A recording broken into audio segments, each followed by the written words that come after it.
আমার কষ্টের কথা কই না এডু বলছে কাকা আমি মানুষের হাতে পাও ধরলাম বাসের মধ্যে উঠে পাও ধরে ভিক্ষা চাই সবাই দেয়, ভিক্ষা দেয়, ভালো মতো দেয়।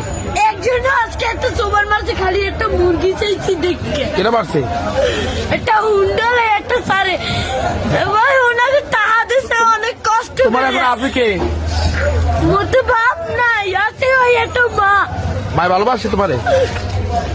মাই বিষ্ণু বইরে রয়েছে একটা মা যদি ভালো না বাসতে ওই টিভি আমি হালাইয়ে তুই আর একটা বিয়ে করতে হেলে মায়ের গর্ব ছিলাম হেলে একটার বড় করতে না না, মায় ভালোবাসে, ঠিক আছে। তুমি মায়ের ভালোবাসো না? আমার মায় আমাদের একটা মুরগি খাইতে চাইছে একটা সাড়ে চাল এই যে চাই লাগছি মুরগি চাল আমি তো কেন কই না কষ্টের কথা লাগবে না। আমি কি লেখাপড়া করো? মাদ্রাসায় পড়ো? সকালবেলা পড়ি এই বিয়ের বেলায় এই টাকা